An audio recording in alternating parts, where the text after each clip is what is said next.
Assalamualaikum. Coba lihat dirimu, tengok di kedalaman batinmu. Ada sesuatu kekuatan yang kamu sendiri tidak mengerti, namun kamu bisa merasakan kekuatan itu mengendap, bersemayam di dalam dirimu. Entah sejak kapan kekuatan itu hadir membersamaimu. Kamu bisa merasakannya, namun kamu tidak tahu kekuatan apakah itu. Mengapa kekuatan itu ada dalam dirimu, kamu juga tidak tahu. Bentuknya seperti apa, kamu pun tidak mampu mendefinisikannya. Namun, dia ada di sana, di kedalaman batinmu.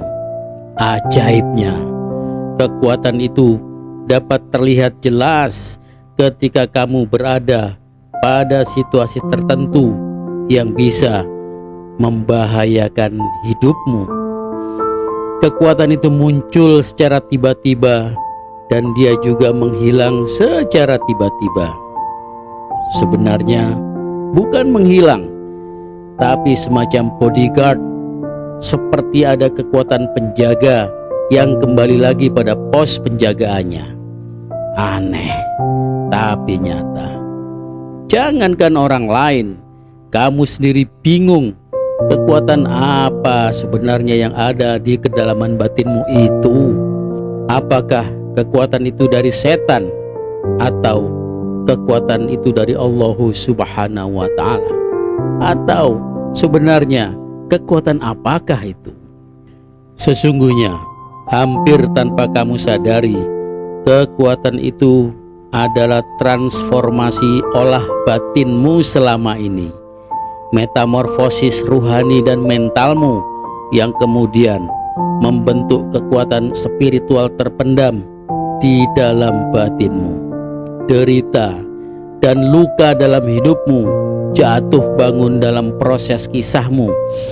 Caramu menisbatkan semua kisahmu pada Dia yang Maha Berbelas Kasih, Allah Subhanahu wa Ta'ala, telah membentuk kemampuan spiritual yang diam-diam bersemayam di kedalaman batinmu. Secara supranatural, kemampuan unikmu itu telah mengobrak-abrik jagat langit dan membuat para malaikat membuat barikade, membentengi dirimu dan menjadi sahabat terbaikmu. Sehingga pertarungan yang melibatkan kekuatan kegelapan dengan segala bentuk kejahatannya berhadap-hadapan langsung dengan energi batinmu. Dalam dunia supranatural, kamu semacam satria pamungkas yang terbentuk dari gemblengan berbagai ilmu kanuragan tingkat tinggi. Terpilihnya kamu menjadi wadah kekuatan spiritual itu adalah atas kehendaknya dan potensi mata batinmu yang berada pada level di atas kebanyakan manusia rata-rata. Tentu saja semua itu harus kamu lalui melalui seleksi dan ujian langsung darinya dengan barometer kualitas langitan. Ujian pertama berbentuk welas asih, yaitu naluri belas kasihmu pada sesama. Sentuhan spiritual yang akan membentuk rasa empatimu sehingga sensor refleks hatimu bekerja maksimal sesuai dengan kaidah langit. Tanda utamanya adalah hatimu lembut dan mudah tersentuh oleh peristiwa yang memerlukan uluran tanganmu. Tak peduli siapapun, apakah dia ahli ibadah atau pendosa, ahli taat atau ahli maksiat, jika hatimu tergerak untuk membantunya, langsung secara otomatis kamu akan membantunya. Bahkan kamu menafikan pikiranmu sendiri dan lebih mendengarkan suara batinmu.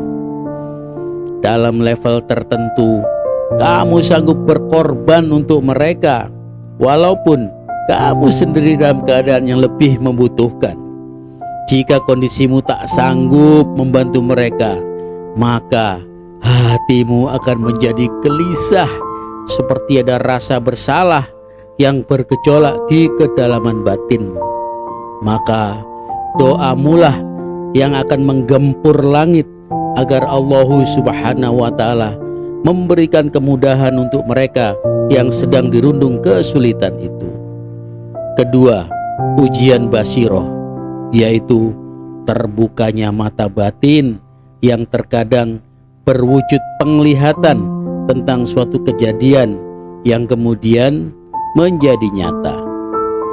Bukan kekuatan seperti perdukunan yang seolah bisa meramal kejadian di masa depan, bukan. Tapi basirohmu adalah feeling dari guyuran cahaya langit, buah dari tirakatmu yang berkolaborasi dengan kekuatan malaikat. Cahaya di atas maha cahayanya menempa firasat batinmu laksana pedang sakti membelah bumi, sehingga matanya ada di penglihatanmu, kakinya mengiringi di setiap langkahmu.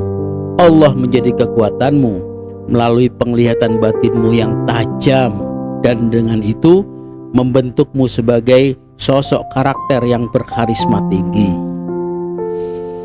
Ketiga, ujian mental spiritual.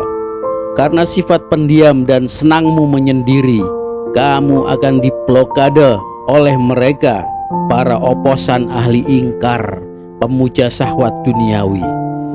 Berseberangan dengan mereka adalah takdirmu.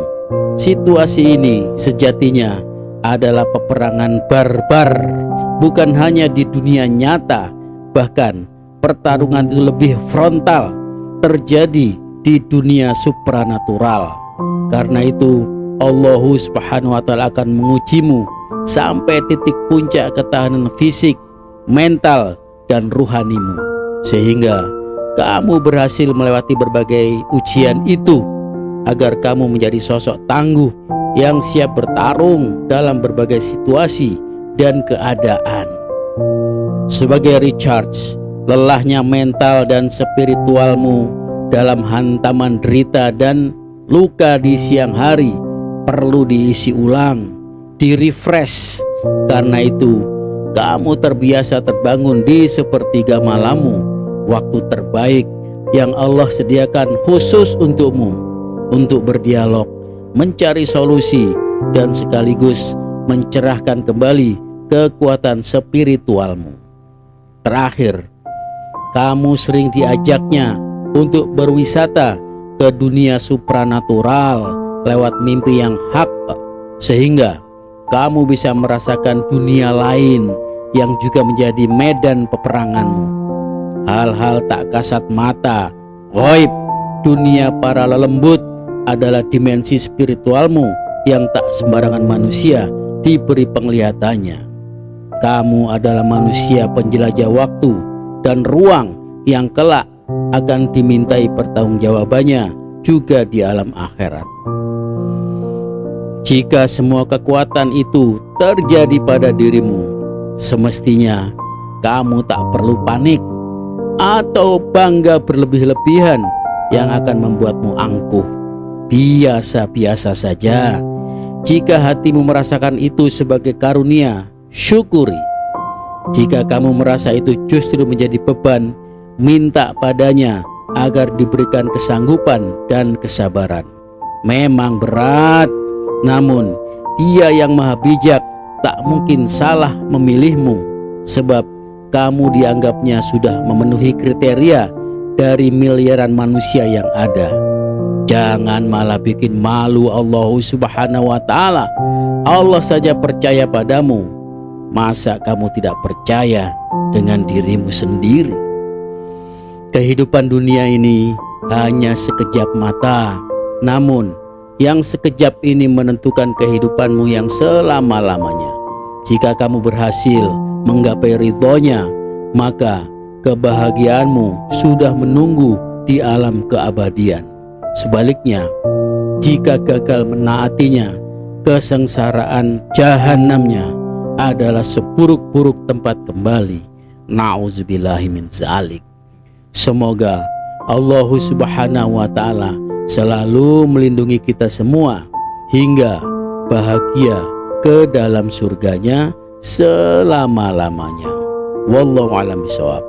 Assalamualaikum.